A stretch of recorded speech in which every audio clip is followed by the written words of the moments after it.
The harsh fluorescent lights of the upstate New York facility hummed a sterile, monotonous tune.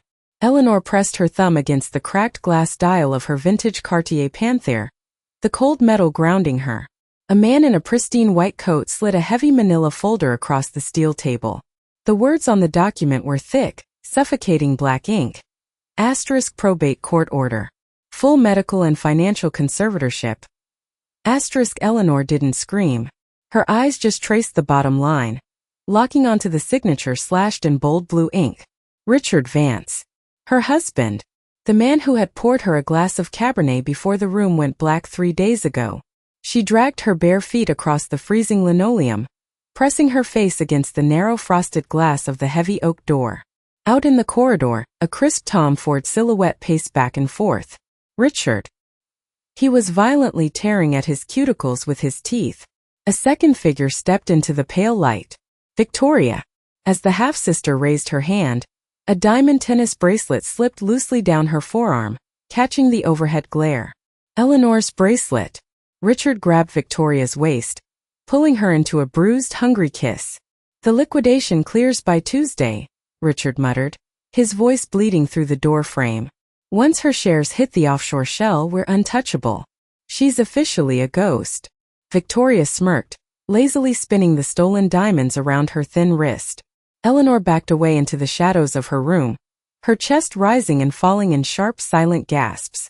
She sank onto the edge of the mattress, but her hand brushed against something tucked deep inside the pillowcase. A prepaid burner phone. The screen suddenly lit up with a single, anonymous text message. Asterisk don't take the red pills. We need to talk. Asterisk Eleanor slipped the crimson capsule under her tongue, maintaining a dead-eyed stare at the exhausted intern nurse. The young woman's gaze flickered nervously down to a past-due NYU student loan notice clipped to her medical chart before she abruptly turned and locked the heavy door behind her. The moment the latch clicked, Eleanor spat the dissolving pill into a tissue, flushing it down the stainless steel sink.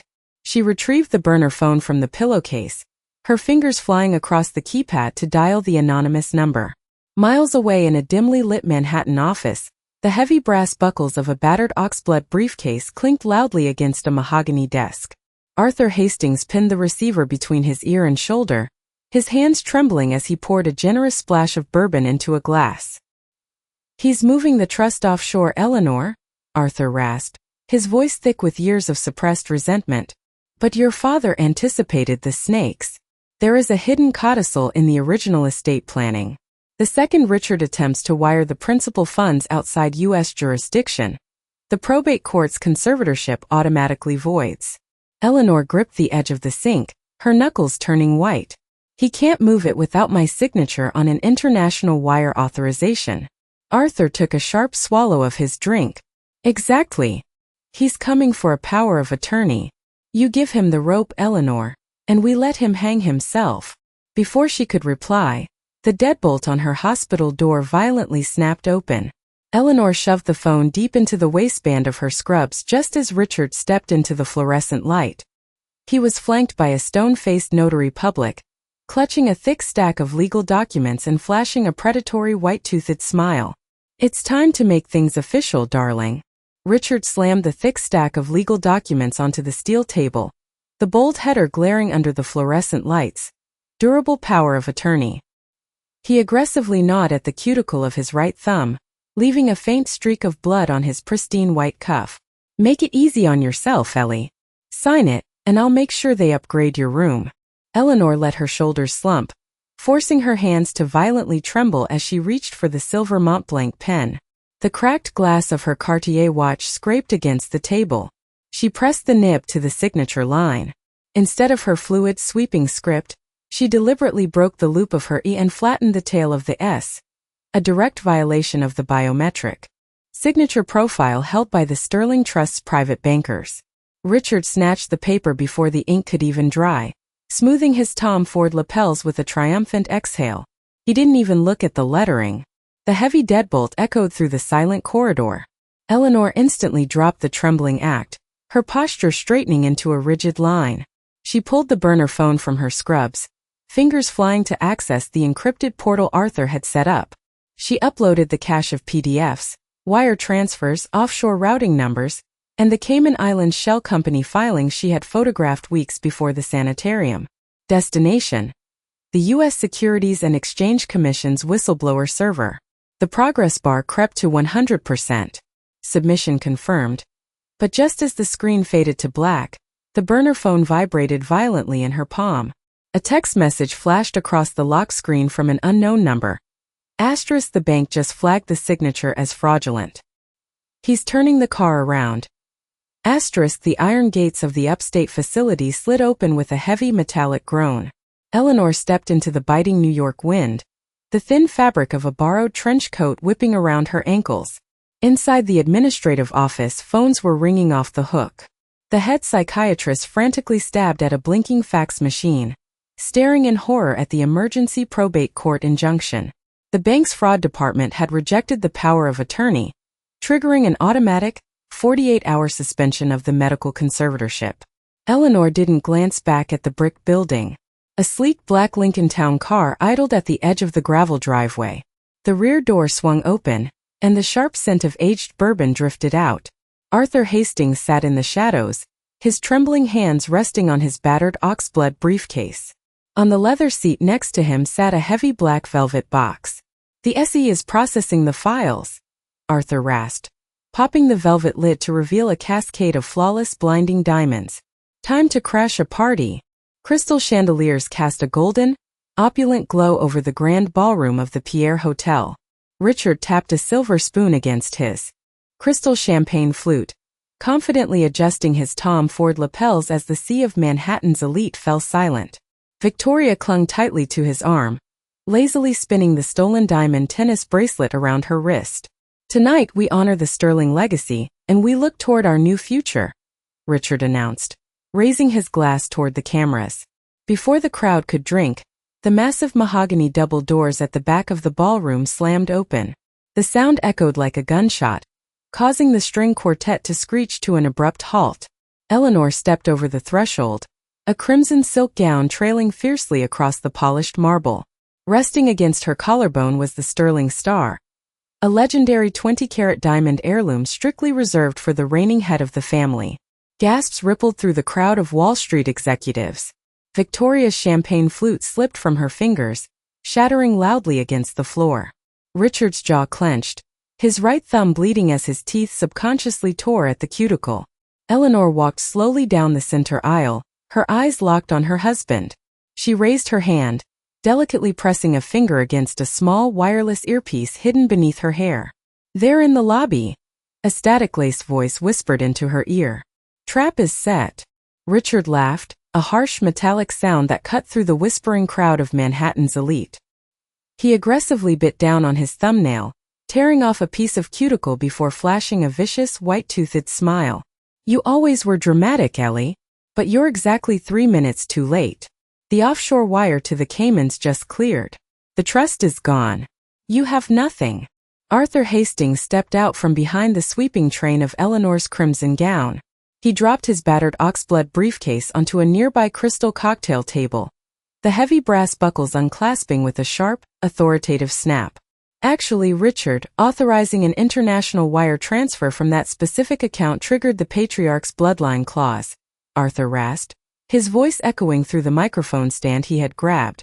He held up a yellowed, notarized document. "That $150 million was a decoy.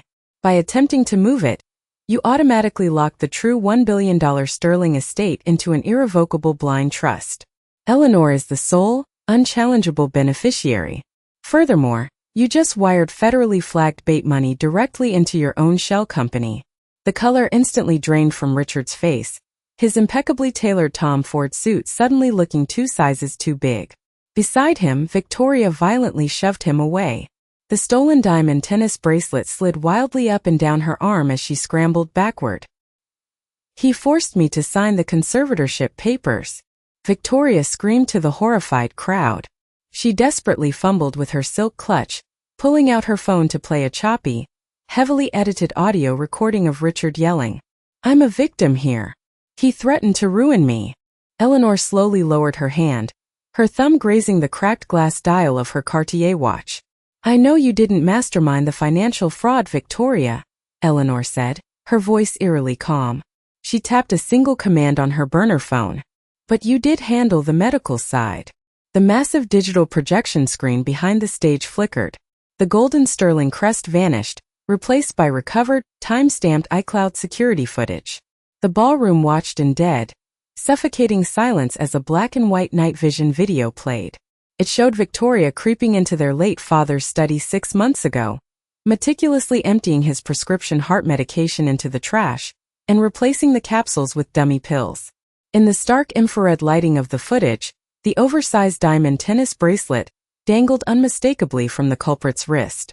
As the video looped, the heavy rising wail of NYPD sirens began to echo down Fifth Avenue, vibrating against the ballroom windows.